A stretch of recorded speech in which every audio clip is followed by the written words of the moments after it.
Welcome to another episode of Tech File Overtime. We coming back at you with episodes 5 and 6 of Winning Time. So buckle up.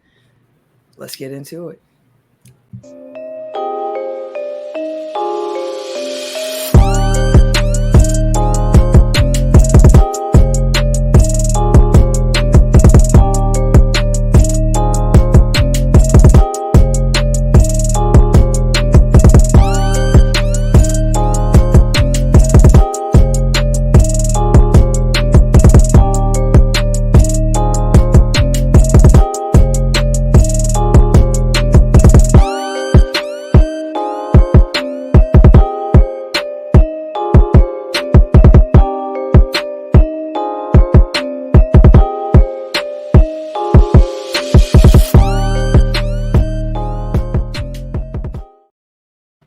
It's your boy TIMKINZV number 3, aka Ass Ketchum, aka Mr. Give It To Me.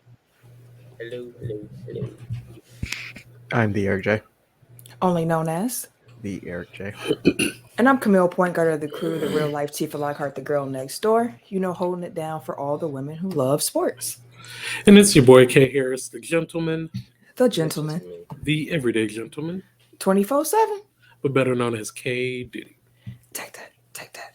All right, y'all. Like I said, episodes 5 and 6 of Winning Time we are discussing. But before we get into episode 5 here, I do just want to say that this show was green lit for season 2.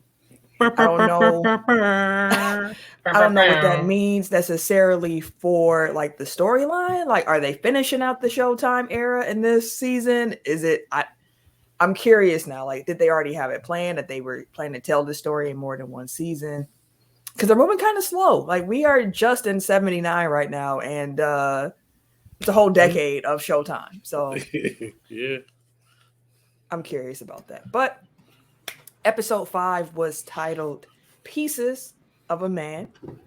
And the main focus of this episode was really all about Kareem Abdul-Jabbar. So breaking the episode down by storylines, I pulled out, 3 storylines here. About Kareem's search for like his place in the world. Next, you have like the Lakers starting their season, getting that off. And then you have Claire Rothman trying to get the forum ready for the home opener and all that came with that, which is another episode focusing on how Dr. Jerry Buss is broke and really just flying by the seat of his pants. So which aspect of this episode do y'all want to talk about first? Let's go with Kareem. Because as soon as I saw it start with Kareem, I was like, it's going to be a good episode. What made you feel like that? Because I don't feel like we really have been getting enough of him throughout the first few episodes. Man, I felt like we had enough. You really? I don't feel like we had Hey, enough. man, I've been Oscar the Grouch, bro, the whole time. Like, man, bro. That's what I'm saying. Episode, we ain't been able to like deep dive into like him as a man, him as a person. Yeah, like it's just been him being Oscar the Grouch in this mug, but not, but not really understanding like the reason why he is the way he is. So, yeah, like so what I knew about Kareem was that he was apparently very how do I want to say this, aloof, not somebody who you would have small talk with, not somebody who seemingly cared too much about anyone else but whoever was in his own orbit. And of course, like social justice issues, but like he always seemed like a man that was spurred to me without knowing too much more about him. And because I mean, all I really knew was he left Milwaukee because he said, "Hey, don't want to be here, bye y'all," and went to LA. Like that was really like the extent of my Kareem knowledge. he left right after he won the chip here, right? No, he Oh, because he had another Okay. finals appearance with the Bucks and they lost that one, if I remember correctly. Actually, Okay. yeah, they won in 71, lost in 74. I think he got traded in 76. Oh, okay. So Or he was after here for a like the little 75, bit. 76 season. Okay. Because in the show, they show him converting to Islam. I think they said 1968. But he actually didn't convert until after he won that championship here in Milwaukee, so in 71. But I'm curious, Tim, because you said you didn't need more Kareem. Did this episode make you feel differently about him? I mean, truth be told, I kind of already had an idea. It's just his character so far up to the show. I was like, yeah, bro, you can move your angry old ass around. But Tim just don't like mean people. That too. But I mean, outside of that, yeah, it was really. It didn't necessarily change my perception of him. Like I always felt that Kareem was more of a. He was a social justice warrior. I guess that's a new term, social justice warrior or whatever. But he really stood on like his laurels, and he really stood on what he believed in for the most part. And I didn't knock him like when they was talking about he should have went to the Olympics and he didn't go, or because of racism, and then just kind of the things that was going on back home during that time frame. I mean, it was the '60s, so there's a lot of shit going on at the time. And at this point, it's Oh, you want the Olympics? Yeah. So I'm like, I didn't have a change to pen. Like I always, to me, Kareem Abdul-Jabbar kind of was, just personally, was always seemed. I never really thought too much into him outside of basketball. Like I've heard what he did. I heard about, but I never really. He was never really a personality that I really dug into like that. Mm-hmm. So I'm only just, when I speak of him, I'm only speaking really of the character on the show for the most part. That just for sense. Clarification for future reference, and post reference. I will say before Eric, I pass it to you because you said something a few episodes ago about Kareem that I want to bring back around. But being older now, like being in my early 30s, I can understand his plight a little bit more, especially thinking about what life was like at that time and how he was treated when he embraced Islam. Like I can understand a lot of the emotions that come with that from him, especially with him when he said in the show, like, I have a deeper calling to do more than get rich and make them happy. Like there's more to me than just doing that. But Eric, I think it was whichever one when they were going to training camp and they were all driving and you were like, I want more Kareem. Like we need more about Kareem. And now you got a Kareem episode. So I'm curious too, just like, how did you feel about his portrayal? Did you learn anything new? Did you enjoy it? I did enjoy it. About his portrayal, like it seems to be a piece of what I've known about him, especially at that time. Like I know that his I guess I didn't realize like the dynamic with his teammates so much. And that's been very much hammered home like this entire time. And it seems like this might be a turning point in his portrayal that way. But as far as him like not being friendly with the media, him not really being interested in, like he said himself, like I feel like a clown. Like, you know, I'm on stage for these people and I'm like, my only reason is, you know, like their only reason for interest in me is because like I entertain them, and like I don't see myself that way. Or maybe I'm putting words in his mouth, but like that was what I got from that. And as somebody who even now wants to be known as like an author and an intellectual, like a lover of jazz, like all these things that aren't like, you know, stereotypical basketball player, like I can understand why he would be resentful kind of towards those talents that brought him attention that he didn't necessarily want. And like as somebody that's kind of searching for his purpose in the world and feels like he's destined for more things, like he does, you know, when Tim was describing like he only knew him as a basketball player, I'm like, that's probably the last thing that Kareem would want. Because that's a fact. Like, you know, I'm much more than just, you know, putting the ball in the hoop. Yeah, he's made that clear. Kareem was also ahead of his time with a lot of different things. Like he's sitting there doing yoga and taking care of his body in that way. And it's like people weren't doing yoga, like basketball players weren't doing yoga like that back then. Come on, man. But it was cool to see that. And like you mentioned, it's kind of this episode also serves kind of like a turning point of his relationship with his teammates. Because as soon as Spencer Haywood walked into that locker room, first of all, he's a different nigga. Different nigga. The very first time that you saw the Kareem in this series, like smile. He don't even smile with his girl when she at home. He just still sitting there like, she's like, did you enjoy the weather? He drank her juice though. Yeah, he did. Switched it around like he did everybody else's. She learned.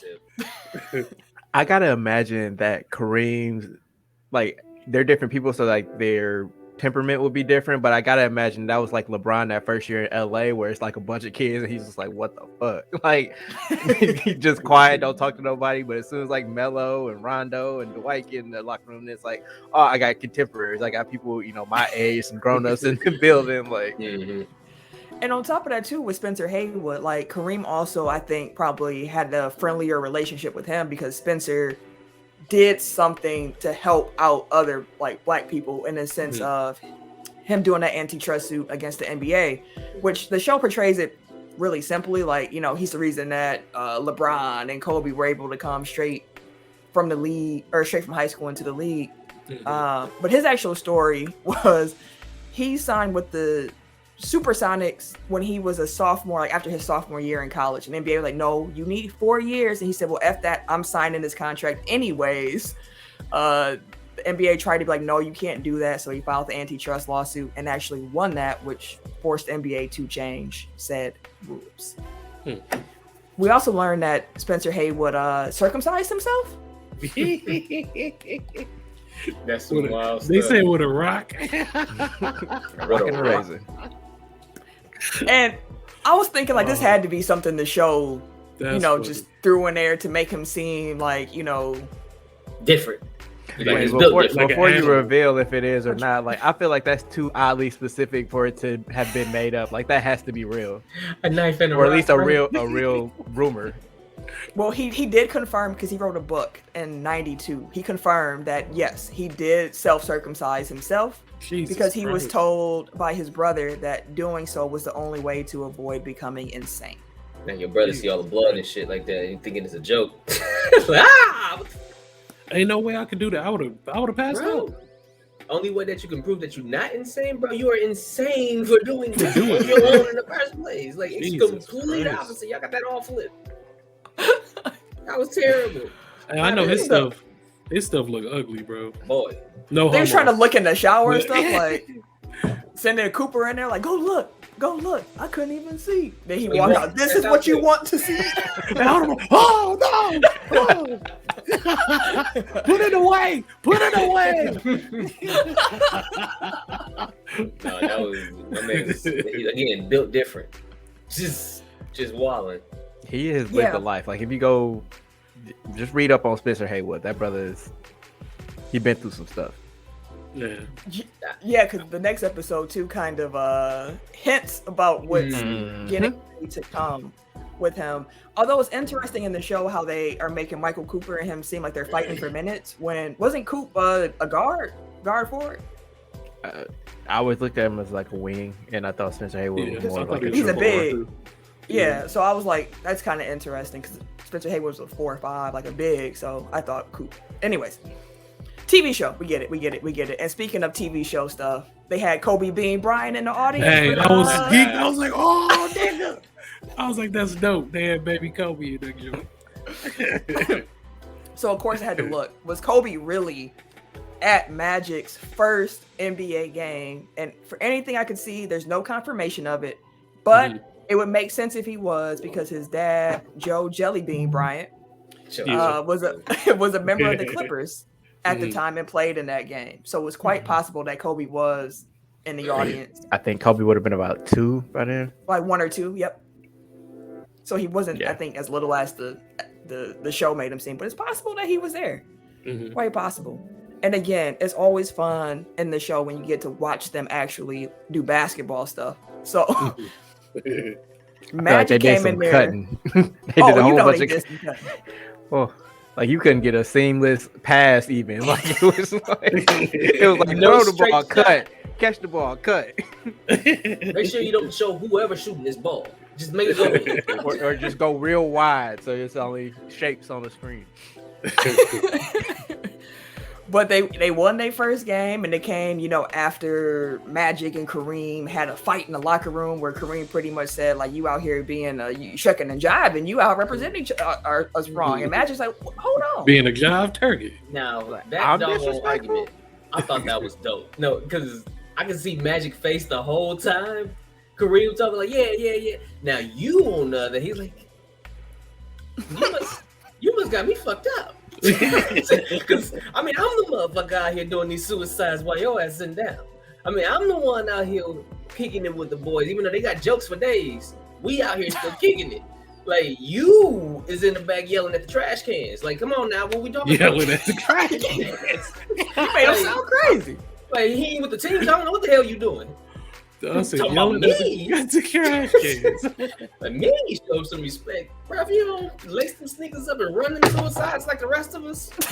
That's what Magic was trying to say. He's like, yo, we could be like a duo here, man. I can get you the ball in ways you ain't never even imagined. Like, trust me, like we out here running like a Corvette, and you in the Flintstones car, you really slowing us down. Let's get Chevy on 4 flats. It's just funny that it was like it took that one pass, and then all of a sudden Kareem was like, you know what? On second thought. Right in the hands. That was a good ass pass. He's like, God damn. Why you do that sooner? We could have bypassed all this. him shitting on Kareem shitting on the coach though, only because Magic made that pass. Only because because he had my man's wide open on the wing right there in his corner, in his face. Yeah. Nobody around him. Mm-hmm. Let me get to the guaranteed bucket. I know that's his spot. That's where he at. That's where he gonna go be. This, it's an unguardable shot. Listen, and also as a point guard, you got to feed. So he probably knew and that I see you over here, but big fella right there. If I'm trying to form a relationship here, I need to get him the ball. Or I ain't gonna end up if I'm here to get this motherfucker the ball. That conversation that they had afterwards, where he's like, "Man, get off me! Like this is only one of 82." He's like, "Well, shit, you do that." Like that actually happened. I don't know if it happened on the court, but like that conversation actually happened. Mm-hmm. He's like, "You do this, you do that 81 more times. I'm gonna hug you 81 more times." Like that's one of Magic's favorite stories to tell. Yeah. And then it was dope too. Is that Kareem told the coach like what stats he was gonna put up. He was like, "Yo, I'm putting up 30 and 10. Like that's what I'm gonna do." And then at the end of the game, he looked at him, he was like, "Damn, he actually did." He was pissed. No, he was Coach pissed. McKinney was upset. He was pissed. He didn't want him to get that.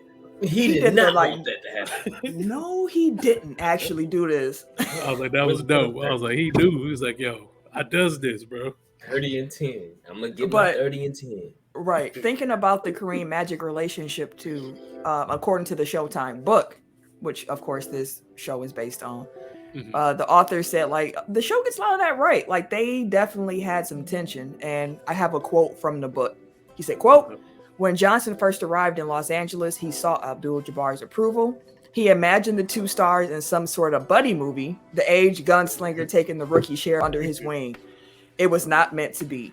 Instead, Abdul-Jabbar expressed neither like nor dislike toward Johnson. They coexisted as colleagues would coexist.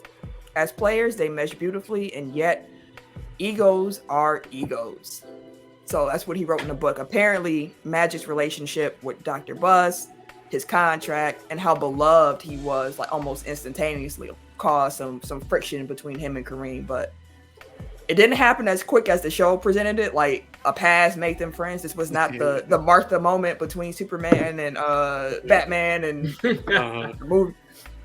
It took some years apparently for them to actually become friends and cool with each other. But now if you ask either one of them, they I love dude. I love him. That's my guy. But you don't never see them together. Hey, sometimes you don't need to. Yeah. You really don't see Kareem with nobody. Really. Right, when the Bucks trot him out, he always has to be with Oscar. But other than that, again, it's work colleagues. It's yeah, we cool. But when this is over, I'm gonna go that way, you go that way, we cool. Don't fuck with him like that. Imagine going to the Forum Club. I'm trying to get back home. We just don't. We don't going to the jazz club. Right. Magic probably be in the booty club. Magic was stroking, boy. Collins what's his name? Zaslow? The brothel dude? Zastro. No, boy, he was in Zastro every night. But the episode also, like I mentioned, focused on Claire Rothman trying to get the Forum ready for the opener. You see again, like I said, more evidence that Dr. Buzz just is out here just fronting on his bankroll, but making it happen somehow, some way, some shape, some form. even his boy Frank got pissed off at him at the beginning. Like, you let your wife get this thing, and you ain't tell me. You ain't tell me, bro. Come on. I thought we was partners here. I quit. Like, okay. He was like, please don't go, please. Man, and that episode, Dr. Buzz, first of all, the buttons on his shirt have gotten lower and lower with each subsequent episode. At this point, it's buttoned down to his belt buckle. My man's out here. My man's gonna be flapping in the breeze in a minute. I'm telling you.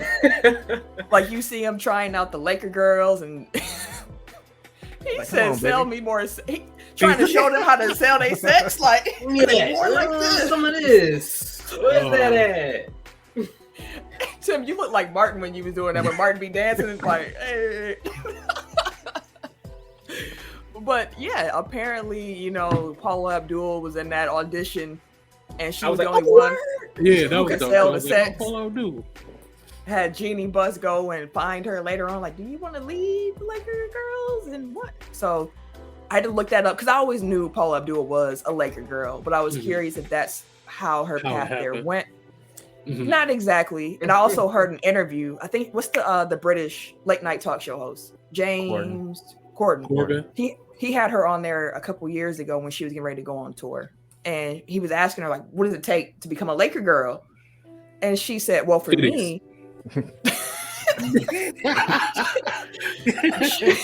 she said, for me, I went and auditioned with some friends and did not get selected. She's like, but was not my first rodeo. I had a bag with some other clothes, so I just changed my clothes, wrote a new name down, and tried out again.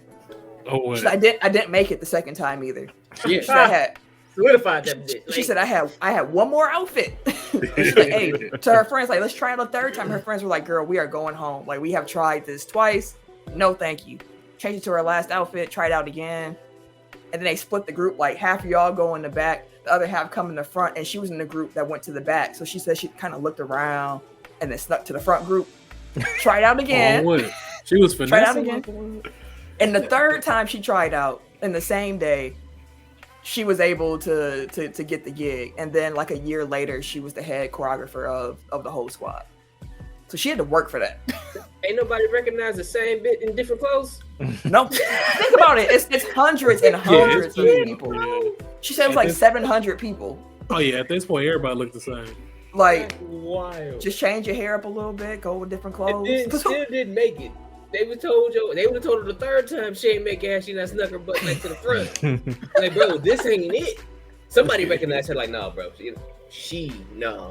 No. Hey, but good for her, because her getting that gig as the choreographer at the Laker Girls led her to being able to choreograph stuff for the Jacksons and all kinds of other artists, which led to her leaving the Lakers like 6 years later. Because I love Paula Abdul. She was nice. But she was a dancer, you know. What was her song? Get up, Straight up. Tell me if you want to love me forever. Hey. Yeah, that was that shit. Yeah, that was that shit. When I heard that sample from Cole, I was like, okay. J. Cole. Oh. I was like, hey, I know this. But yeah, and then Dr. Bus also had a meltdown at the bar when he came back in. It was like, why isn't this not flush yet? And I'm like, yo, bro, wallet. Thank God Frank came back, because he was losing his shit. He was not. Thank God they got some sturdy wood back then, Pauls. Sturdy wood. Extra sturdy back in the day. Sturdy wood. That's a good wood right there. That pre-Viagra. It's real wood. It's real wood. It's not that fake stuff. That laminate. It's real. It's real. Tree. I do notice that they're progressively like showing more warts on Dr. Bus. Like, early on it's just like, oh, jokey joke, like, oh, he's smiling. Right, he's always happy, but like they're starting to show his darker side a little bit, like, which is a much more well-rounded character, which I appreciate. Yeah, he I forgot what his real name is though, but he's doing this thing as Dr. John Bus. C. Riley. Yeah, fam, the brother from Step Brothers. I still can't believe that's him. Exactly, he doing his thing, man. To be Wood Harris is Hayward. I was like, okay. Fam, when Wood Harris walked out, I said, oh. He got to be Shit, like the 20 next- years then older Richard than Pryor? the character. That's Hey, that don't- episode that 2, don't- ain't it? The next episode, wait, when Richard Pryor come on in that mug? But I was like, bruh, what? But then I was like, Dog. oh shit, that makes sense. I didn't know who he was at first. I was like, Me either. I said, who you supposed to be? Seriously? Yeah, I was like, who Oh. this nigga supposed to be? But this episode ends with Oh, Coach Jesus. Jack McKinney getting into a bicycle accident. Yo, my Yeah. face. My Legit jaw face, drop. yo. I was like, oh, what the fuck happening? I was like, oh my God. It was so violent. Yeah, it was. I was just like, Jesus Christ. I had to make sure he ain't die. Man. Bro, I thought I he was was gone, bro. Ain't no way.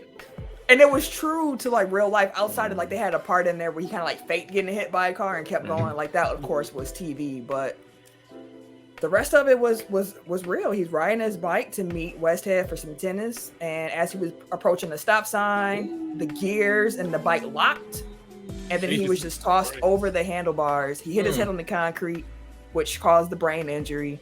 He was in a coma for 3 days, not 2 weeks like the show does it. And yeah, it affected his life, but we're going to be able to dig more deeply into that when we talk about episode 6. But before we do that, we are actually going to make sure that we show some love to the TGN sponsors and everybody else who helps this show go. So if you are listening on the TGN radio app, which if you're not, what are you doing? Download the app.